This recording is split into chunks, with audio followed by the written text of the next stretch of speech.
또 가정에서 영상 예배 드리고 있는 우리 가족들, 오늘 또 공동체 함께 모여 예배 드리는 우리 온 가족들에게 하나님이 우리에게 주시는 하늘의 평강이 개인과 가정과 교회와 우리의 모든 삶의 영역 현장에 풍성히 내려주시는 큰 담배가 되시기를 예수님의 이름으로 축복합니다. 아멘. 가끔 교회 가족들부터 문자나 전화를 받죠. 그런데 교회 가족들이 받는 문자나 그리고 이 전화는 다 그것이 너무너무 기분이 좋죠. 그런데 그 가운데서도 특별히 기분이 좋아지는 문자나 전화가 있습니다. 어떤 분이 몸이 아파서 병원에 입원했고 또 저와 온 가족들이 우리 함께 기도를 했는데 수술이나 치료를 받고 난 다음에 목사님 수술 잘 받았습니다. 그리고 지금 잘 회복되어 가고 있고 그리고 좋아지고 있습니다. 이런 소식을 들을 때 기분이 너무너무 좋아요. 수술을 받은 몸이 이전의 정상적인 모습으로 돌아왔다, 회복되었다, 회복되고 있습니다. 이런 말들 참 너무너무 듣기 좋습니다. 건강이 회복되었다라는 것도 듣기 좋은데 또 그동안 문제가 좀 있었고 시험에 들었던 그 성도들이 믿음이 회복되었어요, 이렇게 이야기 드리는 것도 너무 좋습니다. 그리고 또 뭐 가정이나 아니면은 이 관계 속에서 문제들이 항상 있잖아요. 그런데 그 관계들이 잘 회복되었습니다. 또 이런 이야기를 들을 때 기분이 너무너무 좋아요. 자, 아마 여러분들도 이렇게 회복되었다, 회복되고 있습니다, 이런 이야기를 들으면은 아마 기분이 좋아질 것 같습니다. 그렇죠? 아멘. 자, 그러면 이 회복이라는 말이 참 좋은 말인데 이 회복이라는 말의 뜻이 뭘까요? 그리고 또 이 회복과 우리 성경에서 말하는 이 회복과의 관계, 이런 부분들이 어떤 의미를 있는가? 여러분, 회복이라는 말은 원래 본래의 모습으로 다시 되돌아가는 상태를 회복이라고 말합니다.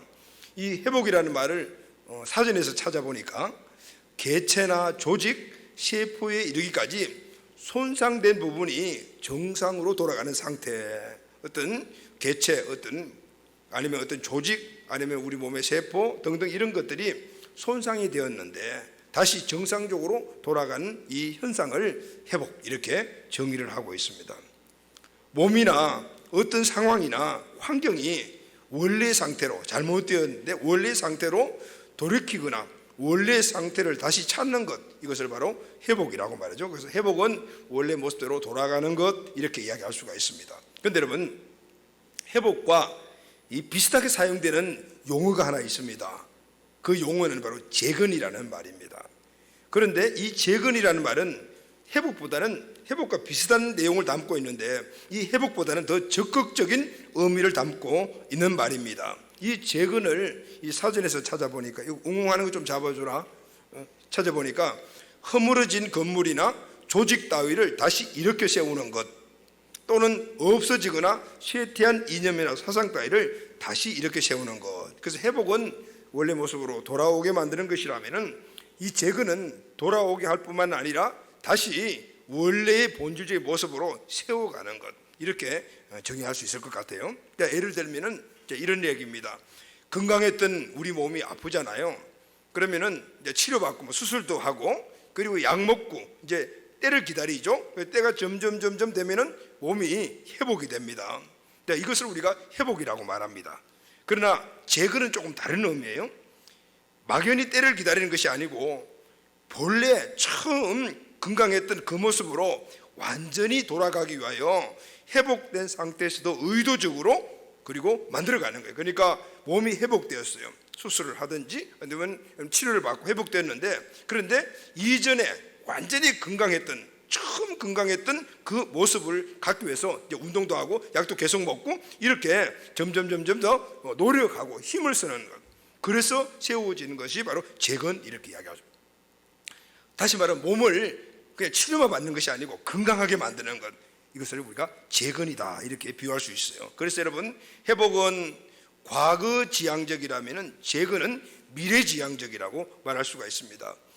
회복이 이전의 그 모습으로 돌아가는 것이라면 재건은 마땅히 있어야 될 원래 그 본질적인 모습으로 돌아가는 것, 이것을 바로 재건이다, 이렇게 말할 수 있습니다. 이런 의미에서 보게 되면 이 성경 전체가 그 주제가 바로 회복, 재건 이렇게 말할 수가 있습니다. 예를 들면 이런 거죠. 하나님이 만드신 인간은 하나님 안에서 그분을 주인으로 삼고 행복하게 살았습니다. 이것이 원래 우리 인간의 본질, 본연의 모습이에요. 그런데 인간이 이 본연의 모습에서 떠났죠. 왜 떠났습니까? 하나님을 배반했습니다. 범죄했죠. 그래서 하나님을 떠나버렸어요. 그랬더니 행복했던 삶의 모습이 불행하게 되었고, 영생의 삶을 살았던 우리 인간들은 죽게 되었고, 이런 일들이 일어났어요. 그런데 하나님은 이런 인간들을 사랑하셨습니다. 그래서 원래 그 모습으로 회복시켜 주시기 위하여, 다시 말하면 하나님의 형상을 다시 회복시켜 주시기 위하여 예수님을 보내주셨죠. 그래서 예수님의 은총을 입은 자들은 바로 원래의 하나님이 본인을 세웠던 그 모습으로 회복이 되는 거예요. 그런데 여러분, 그 회복에서 끝나는 것이 아니고 이제부터는 그 회복된 모습에서 원래 하나님이 얻어있던 본질적인 모습으로 세워져 가야 되는데, 그것은 바로 구원받은 회복된 자들이 성령의 도우심을 통해서 애쓰고 힘쓰면서 하나님이 기뻐하시는 자, 하나님 주시는 은혜, 하나님 주신 축복, 하나님 주신 사명을 이루어져 가는 거예요. 할렐루야, 아멘. 이 본래 원칙적인 원래 본질적인 모습으로 완전히 만들어가는 것, 바로 이것이 재건이라고 말할 수가 있습니다. 이런 회복과 재건의 역사적인, 이 회복과 재건을 역사적인 관점으로 가장 중요한 주제로 삼고 그것을 기록한 성경이 바로 오늘 우리가 읽은 스가랴서입니다. 스가랴는 하나님께로부터 계시를 받았습니다. 그것을 기록한 것이 바로 스가랴서인데, 그 계시가 바로 하나님의 회복과 재건의 메시지였어요. 자, 설교를 하다 보게 되면은 목사님들이 좀 많이 약간 이렇게 깊이 하려고 하는 그런 성경이 있어요. 예언서입니다. 대예언서, 소예언서가 있잖아요. 왜냐하면은 이 예언서는 상징적인 내용들이 많이 나오고, 그리고 또 상징적이다 보니까 이 해석들이 조금 분분할 수가 있어요.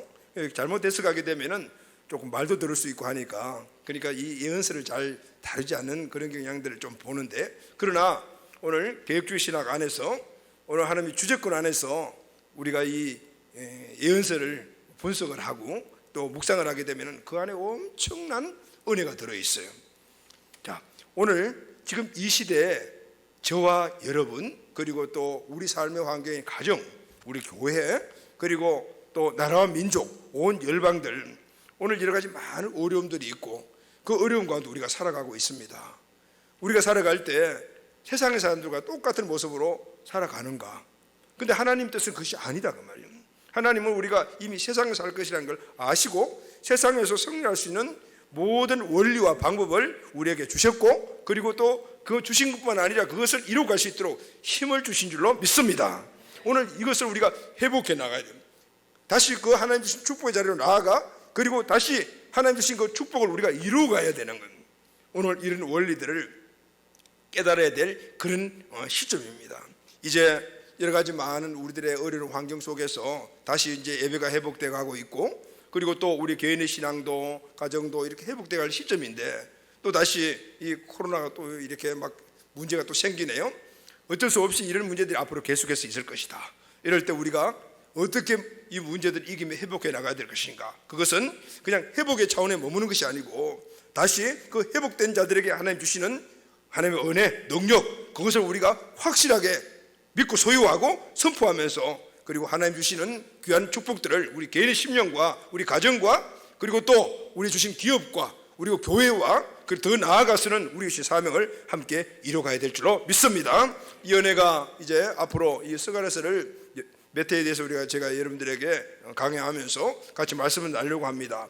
이 스가랴서 안에 들어있는 회복과 이 재건의 귀한 메시지가 오늘 우리의 삶을 다시 한 번 더 새로운 차원 나가는 미래지향적인 그런 메시지가 되어서 은혜가 있게 되기를 주의 이름으로 축원합니다. 아멘. 자, 그럼 먼저 여러분, 오늘은 시작이기 때문에 이 스가랴서가 기록된 배경을 먼저 한번 생각해 보겠습니다. 이 스가랴가 하나님의 부르심을 받을 때는 그 온 이스라엘이 정말 회복과 새롭게 되어져가는 재건이 정말로 필요한 시기였습니다. 주전 그 6세기에서 7세기경에 지금의 그 이라크 지역에서 역사상 가장 강대국 중에 하나인 제국이 탄생을 합니다. 그 제국이 바로 바벨론 제국입니다. 이 바벨론 제국은 강력한 군사력으로 이 중건동 지방을 완전히 장악하고 이스라엘을 4번이나 침공하고, 그래서 이스라엘 온 나라가 이 바벨론 때문에 초토화되어 버렸습니다. 그들은 예루살렘을 공격해서 예루살렘 성전을 허물고, 그리고 성전 안에 있는 각종 부하들을 다 탈취해 갔고, 수백만 백성들을 포로로 끌고 갔습니다. 그리고 유다의 마지막 왕이 시드기야인데, 이 시드기야 왕의 2눈을 뽑고, 그리고 백성들 앞에서 모지게 고문하는 모습을 보이고 그렇게 끌고, 정말 아주 잔혹한 그런 그 민족이 바로 이 바벨론 제국이었어요. 그때 끌려갔던 사람들 가운데 우리가 잘 알고 있는 선지자 다니엘, 에스겔 등이 이때 포함이 되어 그 포로주에서 선지 활동을 한 것을 볼 수가 있어요. 포로로 끌려간 이스라엘 백성들은 그 땅에서 70여 년 동안 노예처럼 지내야 했습니다. 이것은 이스라엘의 치욕적인 역사였습니다. 그 치욕적인 그 역사들이 성경에도 많이 기록이 되어 있는데, 여러분 아시려나 모르겠어요. 우리 젊은 분들은 잘 모를 건데, 아마 내 나이 정도, 우리 권사님, 우리 장로님 나이 정도 되면 알 것 같아요. 이 독일 출신 이 혼성 그룹인 그 보니엠이라는, 여러분 그룹들 아시는 분들이 계세요? 지금도 이 노래를 많이 듣는 사람들이 있더라고요.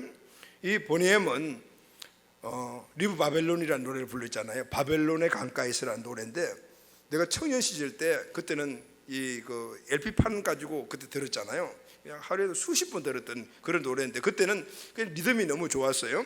그런데 그 내용을 몰랐어요. 그런데 나중에 알고 보니까 그 가사 내용이 시편 137편 내용이었어요. 그 가사가 보면 이런 가사예요. 바벨론의 강가에서 우리는 앉아 있었죠. 우리들은 시온을 생각하며 눈물을 흘렸답니다. 침략자들이 우리를 끌고 와서 노래하래요. 하지만 우리가 어떻게 이방의 땅에서 주님의 노래를 부를 수 있겠어요? 우리를 포로로 잡아간 침략들이 우리를 보고 노래하랍니다. 이제 이런 가사인데, 이 가사가 바로 시편 137편 1절에서 3절에 나와 있는 내용이에요. 우리가 바벨론의 여러 강가에 거기에 앉아서 시온을 기억하며 울었도다. 그 중에 버드나무에 우리가 우리의 수금을 걸었나니, 이는 우리를 사로잡은 자가 거기서 우리에게 노래를 청하며 우리를 황폐하게 한 자가 기쁨을 청하고 자기들을 위하여 시온의 노래 중 하나를 노래하라 함이라. 포로로 끌려간 사람들은 그 바벨론에 있는 큰 강가에 그게 집단 그 촌을 구성하여 거기에 살았습니다. 낮에는 고육도 하고 그랬겠죠. 저녁 시간에 그 강가에 모여가지고 몸을 씻고 그러면서 그렇게 마음속에 일어나는 그런 마음의 어려움들을 이렇게 시편에서 고백을 했어요. 그들이 우리가 하나님을 찬양할 때 사용했던 수금을 가지고 이제 자기들을 위하여 노래하라 하네. 하나님을 찬양했던 그 기쁨의 찬양을 이 침략자들이 자기를 위해서 노래하라 하네. 그러면서 우상 숭배를 강요당하고 그 노예의 고통의 삶을 살았던 그 사람들을 표현하는 것이 바로 시편 137편인데, 바로 보니엠이 불렀던 그 노래였던 것 같아요. 여러분, 이렇게 이스라엘 백성들은 온 백성이 범죄함으로 말미암아 결국은 하나님의 최후의 징계 채찍을 맞고 이렇게 엄청 어려운 노예 같은 고통의 삶을 살았던 것입니다. 그러나 하나님의 백성에게는 영원히 계속되는 고난은 없습니다. 할렐루야. 하나님은 당신의 백성들의 이 고난의 때를 끝내게 하시려고 바벨론이라는 역사의 가장 강력한 이 제국을 역사에서 지워버립니다. 여러분, 하나님은 이 세상에 아무리 강력한 제국이라 하더라도 하나님의 계획이 없으면 지워지는 거예요. 역사에서 사라지게 만드는 그런 능력이 하나님이시라는 사실을 알 수 있습니다. 바벨론이 어떻게 역사에서 사라질 수 있을까? 아무도 생각 못했을 것입니다. 로마 제국의 팍스 로마의 그 엄청난 그 영향력을 누가 이 로마 제국이 없어질 거라고 생각했겠어요? 알렉산더 대왕의 그 헬라 제국이 어떻게 없어질 거라고 생각했겠습니까? 그러나 하나님은 그때 이 인간의 역사 속에서 구속사를 이루고 가기 위하여 이제 서시고, 그리고 그 열방들을 그냥 여기서 지워버리시는 거예요. 누가 이 역사를 이루고 가십니까? 하나님이십니다. 역사의 모든 경륜을 하나님이 하신다는 걸 보여주고 있는 거죠. 이제 하나님은 바벨론이라는 나라를 들어 자기 백성들이 정신을 못 차리고 있으니까 정신 차리게 만드시고, 이제 때가 되어서 바벨론을 역사에 지우시며 이제 다시 그들을 회복시켜 주시는 역사를 이루어가고 있는 걸 볼 수가 있습니다. 그래서 다시 새롭게 왕국을 등장시키죠. 그 등장된 왕국이 바로 페르시아 제국입니다. 페르시아 왕 고레스는 이방 나라의 왕이지만은 하나님이 쓰신 사람이었습니다. 고레스 왕이 된 그 원년에 페르시아 안에 살고 있는 전쟁에서 포로로 끌려온 자들, 다시 말하면 바벨론에 그에서 포로로 끌려오는 모든 나라 백성들은 자기 나라로 돌아가도 좋다라고 왕의 명령을 내립니다. 그리고 자기 민족의 종교를 섬기라 이렇게 허락을 해요. 이때가 주전 520년입니다. 고레스 칙령에 따라 바벨론에 살던 많은 나라들이 고국으로 돌아가게 되었고 이스라엘 백성들도 세 차례에 걸쳐서 다시 이스라엘로 돌아가게 됩니다. 1차가 주전 537년에 학개, 스가랴 선지자가 중심이 되어서 귀환을 하죠. 회복되어 오죠. 그리고 그들이 와서 재건한 것이 뭡니까? 성전을 재건합니다. 그리고 2차는 주전 458년에 에스라 선지자가 학사 에스라가 중심이 되어서 귀환을 하죠. 그리고 그때는 이스라엘 백성들의 여호와 유일신은 신앙을 재건을 합니다. 3차는 주전 445년에 느헤미야가 중심이 되어서 우리가 잘 알고 있는 예루살렘 성벽을 다시 재건해요. 고레스에 의해서 포로들의 자유령이 내리자 하나님이 가장 먼저 이스라엘에 보내어 이 회복의 역할을 감당하고 그리고 다시 한 번 더 이스라엘 신앙을 재건하기 위해 감당시킨 사람이 바로 학개와 스가랴 선지자였어요. 이 두 사람의 사명은 돌아와서 성전을 재건하는 것이었습니다. 성전 재건이 이들의 사명이었습니다. 그런데 학개와 스가랴는 똑같은 성전 이 재건의 사명을 받았지만은 일하는 방향을 보게 되면은 조금 다른 것을 볼 수 있어요. 학개는 보이는 성전을 회복하는 데 목표를 두었습니다. 그의 목표는 과거에 솔로몬이 세웠던 그 솔로몬 성전 건물을 회복하는 것이었습니다. 그러나 스가랴는 좀 달랐어요. 스가랴는 눈에 보이는 성전도 중요하지만은 보이지 않는 성전을 재건하는 것이 더 중요하다고 생각을 했습니다. 학개의 관심은 과거 영광에 죄인의 목표를 두었다라면 그 회복이죠. 스가랴의 관심은 미래 비전 실현에 관심을 두었던 거예요.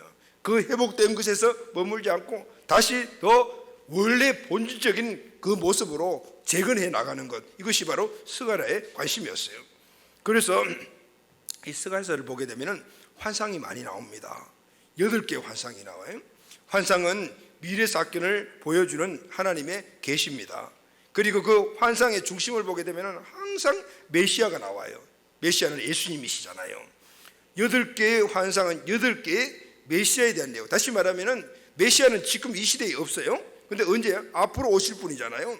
그러면 이 시대 환상으로 보일 때는 그 모든 것들은 앞으로 오실 메시아가 이룬다라는 거. 할렐루야. 이것들은 다 미래적인 일어날 사건들에 대해서 이야기를 합니다. 단순히 과거의 회복만으로는 하나님 생각하셨어요. 이 이스라엘이 온전해질 수가 없다. 하나님이 이스라엘을 선택한 목적이 이루어질 수가 없다. 그래서 회복과 함께 다시 새롭게 세워져가는 원래 본질적인 모습으로 돌아가는 재건이 필요하다는 사실을 말씀하시고 그 모든 것들을 이룰 수 있는 가장 강력한 그 능력이 어디에 있는가? 바로 예수님이다라는 사실을 말씀해 주고 있는 것이 바로 이 환상의 전체적인 바로 교훈인 거예요. 8개의 메시아 예언이 바로 이 성에서 보여주는 이유가 바로 여기에 있습니다. 사랑하는 관众여러분, 오늘 이 시대 현실에 살고 있는 우리들에게 바로 이 예언과 환상이 필요한 시기입니다. 우리 개인의 믿음, 또 우리 가정이 하나님이 원래 세우셨던 그 본질적인 모습, 그리고 교회를 세우신 하나님의 이 사명, 그리고 이 민족과 열방에 지금 많은 잃어버린 것들이 회복돼야 되고, 그리고 회복에 머무는 것이 아니고 다시 한 번 더 원래 하나님이 세우신 그 본질적인 모습으로 바로 재건되어 가는 그 시점이다. 할렐루야, 아멘. 그래서 여러분, 오늘 우리는 이 스가랴서를 여러 번을 걸쳐서 우리가 함께 배우면서 먼저 우리 모든 하나님의 은혜, 축복, 승리, 사명을 이루어가는 삶의 근본인 우리 개인의 회복, 그리고 우리 가정의 회복, 그리고 또 교회와 그리고 이 민족의 회복들을 우리가 함께 나누려고 해요. 회복에서 끝나는 것이 아니고 회복되는 그 자체에서 다시 한 번 더 새롭게 하나님이 원래 만드신 본질적인 모습으로 세워져 가야 하는 이 재건의 역사가 오늘 우리에게 있어야 합니다. 할렐루야, 아멘. 스가랴서의 메시지가 바로 그런 의미에서는 우리에게는 소망의 메시지요, 바로 비전의 메시지라고 말할 수가 있습니다. 자, 오늘 본문의 말씀에 나와 있는 이 스가랴 환상 중 하나인 여호수아의 환상을 통해서 하나님이 우리에게 회복과 재건에 귀한 은혜가 있게 되기를 예수님의 이름으로 축원합니다. 자, 오늘 그럼 본문 말씀을 이제 한번 먼저 보도록 합시다. 본문 말씀에 들어가 보면은 스가랴서 3장 1절에서 2절에 보면은 대제사장 여호수아는 여호와의 천사 앞에 섰고 사탄은 그의 오른쪽에 서서 그를 대적하는 것을 여호와께서 내게 보이시니라. 지금 스가랴가 환상을 보는데 8개의 환상 중에서 지금 오늘 본문의 환상은 4번째 환상이에요. 왜 1번부터 하지 않냐면 1번 환상부터 3번 환상까지는 열방이 하나님을 떠나 그리고 또 죄악 가운데 살아갔던 그들이 하나님의 징계를 받는 모습들이 나와 있고, 그리고 거기에 그 징계 도구로 열방을 사용하던 내용들이 나오잖아요. 그리고 그 징계 도구로 해서 이렇게 패망하고 망했던 이스라엘 백성들의 회복의 역사가 바로 4번째 환상부터 시작해서 쭉 나오기 때문에 4번째부터 지금 시작을 하는 거예요.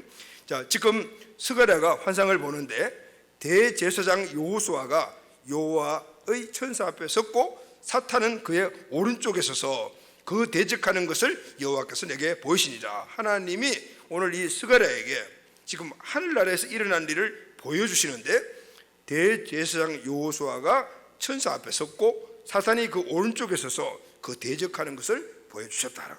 그리고 말씀 보면요, 여호와께서 사탄에게 이르시되 사탄아 여호와께서 너를 책망하노라. 예루살렘을 택한 여호와께서 너를 책망하노라. 이 불에서 꺼낸 거슬린 나무가 아니냐 하실 때. 그렇죠? 여기 보면은 스가랴가 보는 환상은 대제사장 여호수아의 환상이에요. 그에 대한 환상인데, 근데 이 여호수아가 무슨 옷을 입고 있어요? 더러운 옷을 입고 있어요. 그 더러운 옷을 입고 있는데 이 모습을 2절에서는 뭐라고 표현하냐면 불에서 꺼낸 거슬린 나무라고 표현하고 있어요. 여호수아가 지금 천상에서 하나님 앞에 서 있는데 그 모습이 어떤 거냐면 더러운 옷을 입고 있는 모습인데, 그런데 그 모습을 하나님께서 뭐라고 말씀하면은 불에서 꺼낸 거슬린 나무와 같다라고 말씀하고 있어요. 여러분, 불에서 꺼낸 거슬린 나무, 어떤 나무일까요? 이 나무를 좀 쉽게 설명을 하려면은 아마 우리 젊은이들 아니면 우리 현대인들은 지금 현실을 살아가고 있는 우리 현대인들은 이 말씀을 좀 잘 이해를 못할 수 있어요. 왜냐하면은 불에서 꺼내는 거슬린 나무를 별로 본 적이 없기 때문에 그래요. 자, 여러분, 예전에 시골에서는 부뚜막에 솥을 걸고 아궁이에 불을 피워서 밥과 음식을 만들었습니다. 요즘은 시골에서 이렇게 하는 데가 별로 없어요. 이때 불 붙은 나무를 뒤집어주고 밀어주고 불이 잘 타도록 만들어주는 나무가 있잖아요. 기다란 짝대기가 있습니다. 이 짝대기를 부직갱이라고 말하잖아요.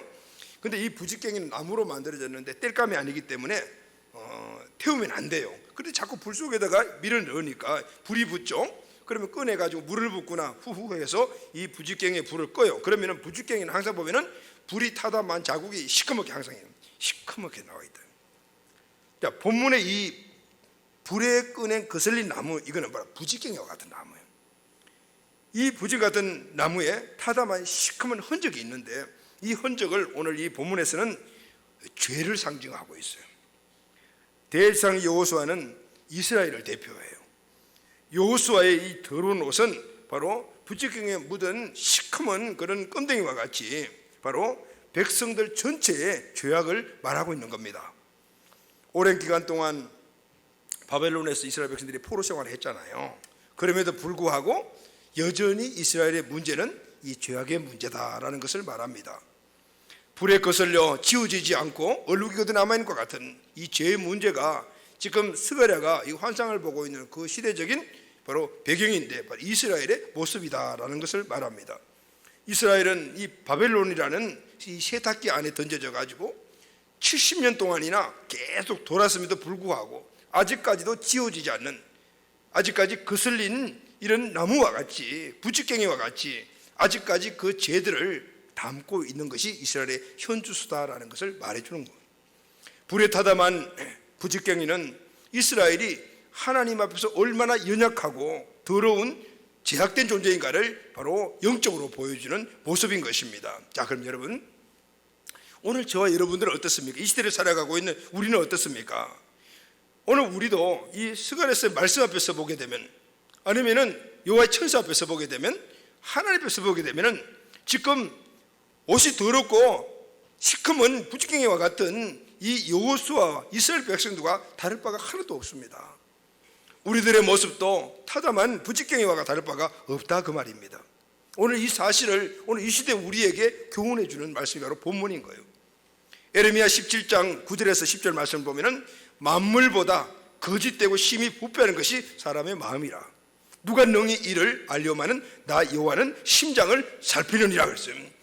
우리의 외적인 모습은 아무리 깨끗하게 양복을 입고 온갖 좋은 옷을 입고 그리고 좋은 화장품을 바르고 좋은 냄새가 난다 하더라도 우리 심령을 찢어가지고 안을 들여다보게 되면 심히 냄새나는 부패한 존재라는 거예요. 누구나 다 마찬가지예요.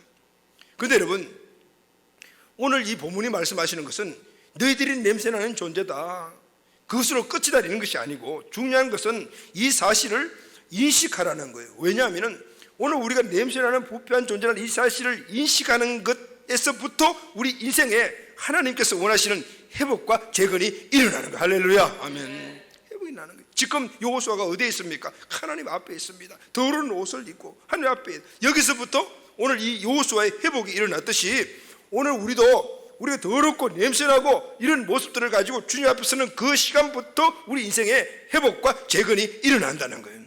우리 인생의 변화와 새로운 시작은 죄인의 모습으로 하나님 앞에 서는 데서부터 시작이 되는 것입니다. 할렐루야. 영적 회복과 영적 재건은 내가 죄인입니다 라고 인정하는 데부터 시작이 된다는 이 사실을 여러분 꼭 믿으시기를 주의 이름으로 축원합니다. 아멘.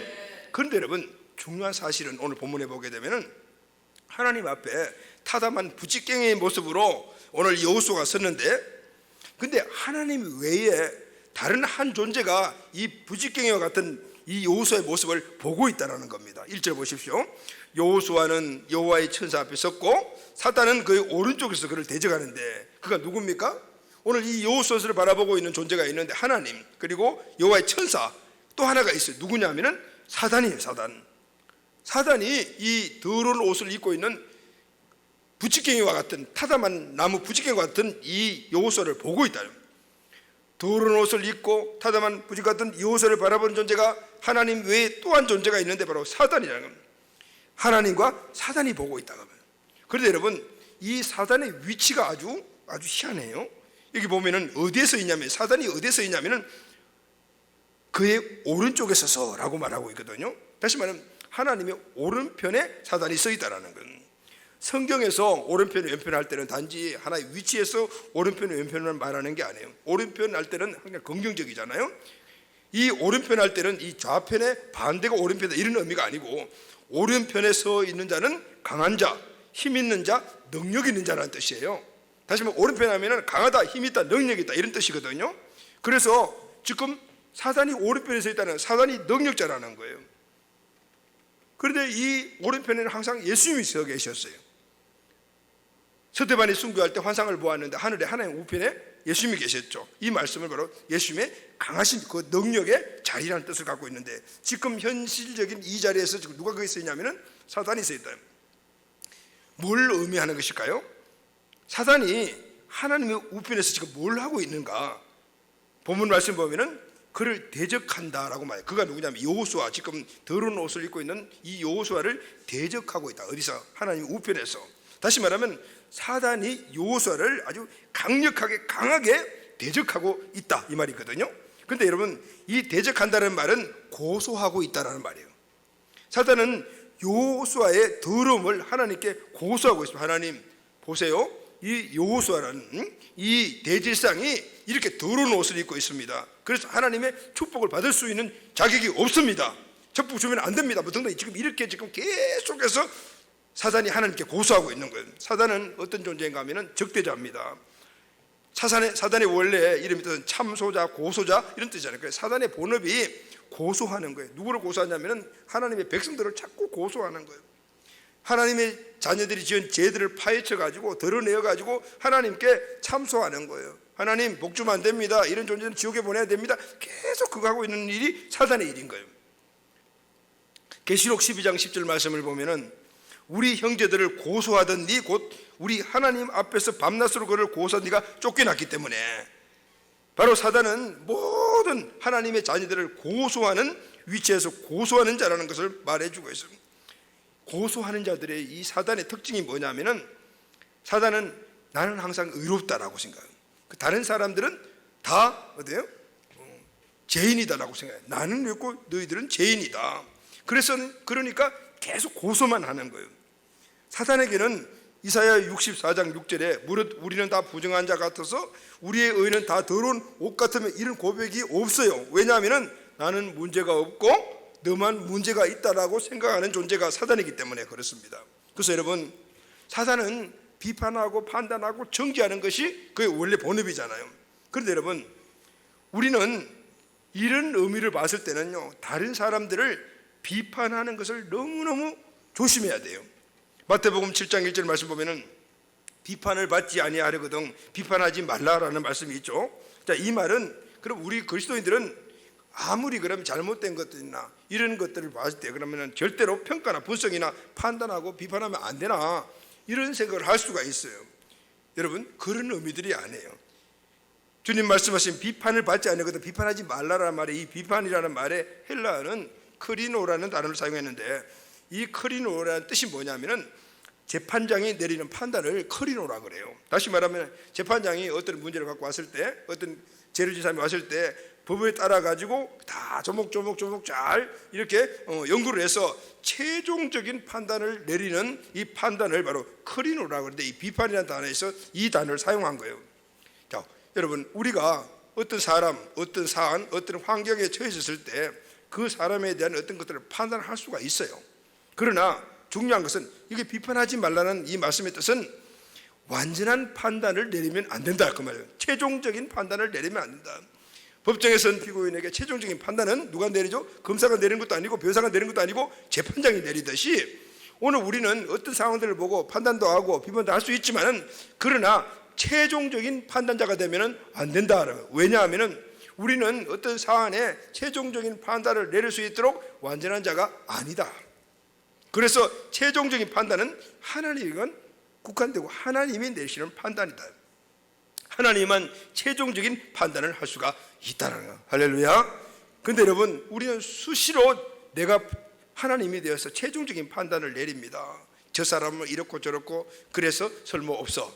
저 사람은 이렇고 저래서 이 일에 적합하지 않아.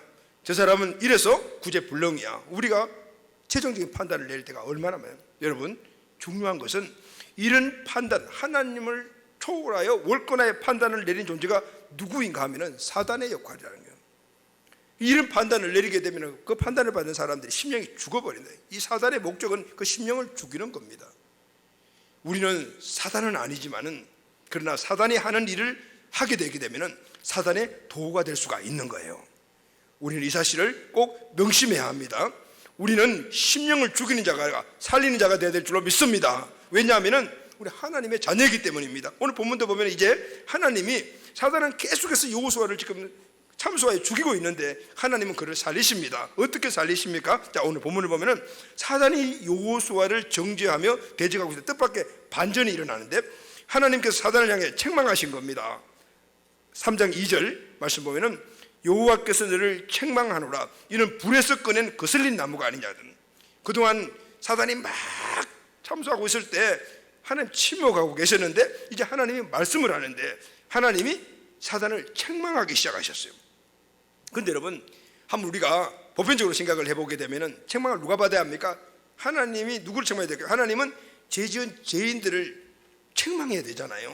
그런데 오늘 본문 말씀을 보게 되면은 죄를 지은 더러운 옷을 입은 거슬린 부지깽이와 같은 이 여호수아를 책망하지 않고 여호수아를 지금 참수하고 있는, 고소하고 있는 사단을 책망하고 계셔요. 죄에 대한 문제라면은 하나님께서 여호수아를 책망하는 것이 맞습니다. 불에 거슬린 더러운 옷을 입고 있기 때문입니다. 그렇다면은 여호수아가 아닌 사단을 하나님이 책망하신 이유가 뭘까요? 왜 사단을 책망하셨을까요? 2절 중반절에 보면 이유가 나옵니다. 예루살렘을 택한 여호와께서 너를 책망하노라.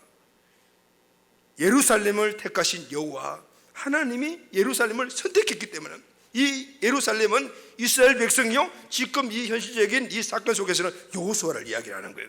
하나님이 여호수아를 내 백성으로 선택했기 때문에 나는 내 백성을 책망하지 않는다. 도리어 내 백성에게 해코지하고 잘못됐다고 이야기하는 사단 너를 책망하는 것이다. 이 말, 할렐루야, 아멘. 본문의 대제사장 여호수아는 실제 대제사장이기도 하지만은 오늘날 여러분, 저와 우리 모두 성도들이 바로 제사장이에요. 베드로전서 2장 9절 말씀 보면은 너희는 택하신 족속이요 왕같은 제사장들이요. 우리는 택함 받은 족속이고 왕같은 제사장들입니다. 우리는 하나님으로부터 선택받은 왕같은 제사장입니다.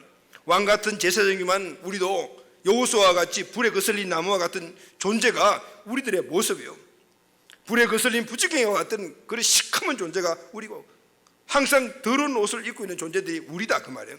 그래서 사단의 참소를 받을 수밖에 없습니다. 그러나 여러분, 우리는 선택하신 하나님은 사단의 참소에서 그냥 버려두지 않습니다. 왜냐하면 선택한 예루살렘이기 때문에, 선택받은 백성이기 때문에 사단의 참소에서 우리를 버려두지 않는 거예요. 하나님의 택한 백성은 하나님이 판단하시겠다. 최종 결론은 내가 내리겠다, 그 말이에요. 할렐루야, 아멘. 최종 결론은 내가 내리겠다는 거예요. 사단 네가 내리는 것이 아니다. 사단도 그 누구도 하나님의 택한 백성을 결코 정죄할 수 없다, 그 말이에요. 로마서 8장 33절 34절 말씀 보면은 누가 능히 하나님의 택하신 자들을 고발하리요, 어렵다 하시는 하나님이시니 누가 정죄하리요. 비록 시커먼 옷을 입고 있지만은 너는 어렵다고 하나님이 말씀하셨기 때문에 그 누구도 오늘 이 여호수아를 정죄할 수가 없다, 그 말씀인 거예요. 할렐루야, 아멘. 이 말씀인 거예요. 누가 내가 택한 백성을 고소하느냐, 내가 어렵다고 인정했는데 누가 정죄하느냐, 내가 택한 백성을 누가 이러지라 하느냐, 바로 하나님의 말씀이신 거예요. 이렇게 사단에게 야단을 치신 하나님은 옆에 있는 천사에게 이렇게 명령하십니다. 4절이죠. 여호와께서 자기 앞에 선자들에게 명령하사 그 더러운 옷을 벗기라 하시고, 또 여호수아에게 이르시되 내가 내 제약을 제거하여 버렸으니 내게 아름다운 옷을 입히리라 하시니라. 아멘. 여기서 중요한 것은요, 옷을 벗기라고 하신 분도 하나님, 아름다운 옷을 입히라고 하신 분도 하나님이신 거예요. 여러분, 여호수아가 더러운 옷을 입고 불에 거슬린 부지기 같은 모습으로 와 있다라면 하나님이 이놈 너 왜 죄지었니? 이런 말씀 한마디로 하셔야 되잖아요. 오늘 그런 말씀 하신 것이 하나도 없어요. 지금 참수하고 있는 사단을 대적하고 있는 사단을 나무라시고 책망하시고, 그리고는 어떻게 해요? 옷 벗어, 아름다운 옷 입혀, 책망 없이 자기 자신을 안아주시고 깨끗하게 씻어주시고 그 죄 가운데서 새롭게 하시는 하나님 모습을 볼 수가 있는 거예요. 여러분, 하나님의 자녀는요, 하나님 앞에 나가기만 하면은 하나님이 회복시켜 주십니다. 오늘 이 사실이 우리에게 큰 믿음이 되어야 합니다. 그리고 난 다음 본문 이후를 쭉 보게 되면은 메시아에 대한 이야기를 쭉 하셔요. 왜 환상의 마지막에서 메시아 예수님이 나오는 걸까요? 지금 하고 있는 이 일들, 지금 하나님께서 보여주시는, 서글에 보여주신 일들, 이 여호수아의 일들, 사단의 일들, 하나님 하신 이 모든 일들, 다시 말하면 하나님의 이 죄인의 회복, 이 모든 것들, 그리고 앞으로 일어날 모든 일들, 이 모든 것들은 예수님 안에서 다 이루어질 것이라. 할렐루야. 앞으로 오실 예수님 안에서 다 이루어질 것이기 때문에 그 이후에 그 예수님을 통해서 회복과 재건의 그 방법을 말씀해 주시는 거예요. 근데 오늘 본문 말씀을 보게 되면요, 여호와의 천사라는 말이 3번 나와요. 이 여호와의 천사는 구약시대 때 나타난 예수님을 의미하는 거예요. 예수님이 그 자리에 있신 거예요.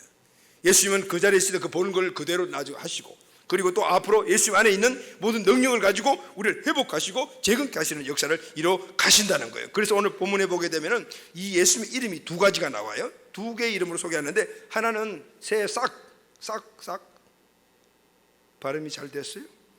그 다음에 7 눈이 있는 돌, 이렇게 2가지로 예수님이 새싹과 같다, 7 눈이 돌과 같다. 이 예표들은 예수님의 생명과 예수님의 능력을 말씀하고 있는 겁니다.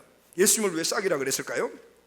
여러분, 겨울철에 땅이 얼잖아요. 그러면은 뿌리 씨앗들이 땅 밑에 있어요. 그런데 그 씨가 봄이 되게 되면은 싹이 되어서 땅을 뚫고 올라오잖아요. 이때 이 씨는 자기보다도 24,000배나 무거운 이 지면의 압력을 뚫고 올라온다고 그래요. 엄청나죠? 왜 그럴까요? 그 씨 안에 생명이 있기 때문에 그 생명력을 뚫고 올라오는 거예요. 근데 여러분, 이 자연적인 씨앗 안에 이런 생명력이 있다는데 우리 안에 무슨 씨가 있어요?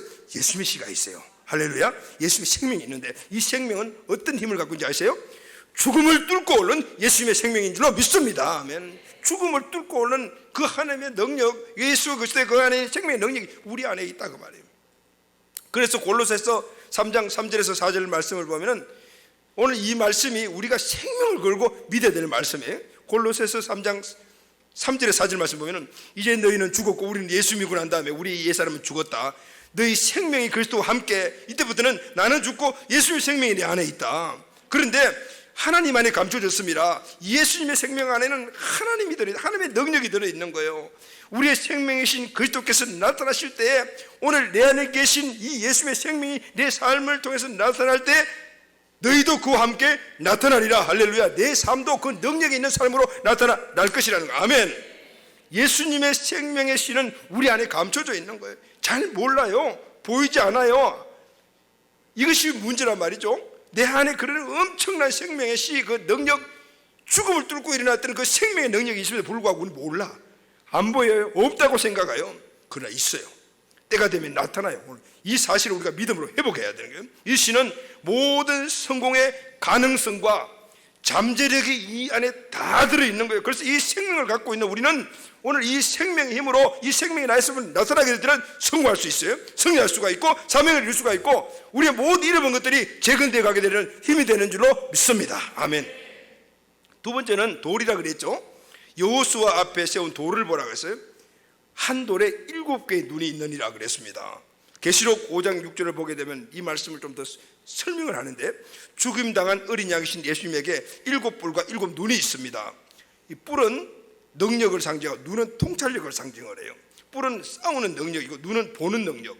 이 뿔은 이기는 능력이고 눈은 세우는 능력이에요. 뿔은 남과 싸워 이기고 눈은 나와 싸워 이기는 바로 힘이에요. 예수님은 이렇게 모든 면에서 이길 수 있는 무한 능력과 통찰력을 가진 산돌, 리빙스톤이라고 해요. 우리는 이 산돌이신 예수님 위에 세워졌음을 믿습니까? 아멘. 베드로전서 2장 5절에 보면 너희는 산돌같이 신령한 집으로 세워지고, 우리가 누리는 모든 축복들은 싹이며 산돌이신 예수님이 우리에게 주시는 거예요.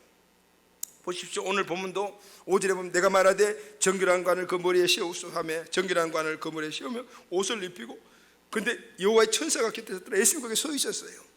더러운 죄를 사하여 주시고 아름다운 옷을 입히시고 머리에 정결의 관을 세워주신 분이 누구냐 하면 바로 하나님이신 예수님이신 거예요. 여호와의 천사가 곁에 섰더라 3번씩이나 나오잖아요. 누구 옆에? 여호수아 옆에. 이 여호와의 천사는 예수님인데 앞으로 오실 예수님은 항상 우리와 함께 계시는 거예요. 할렐루야. 그리고 오늘 우리의 죄를 정결케 하시고 정결의 관을 세워주시고 오늘 그 안에 있는 놀라운 부활의 생명의 능력과 힘과 통찰력을 통해서 오늘 그것을 가지고 믿음으로 나아가는 자들의 삶 속에 성공적인 삶, 축복의 삶, 사명을 이루는 삶, 모든 것들이 회복과 재건의 역사를 이루어 주시는 거예요. 아멘.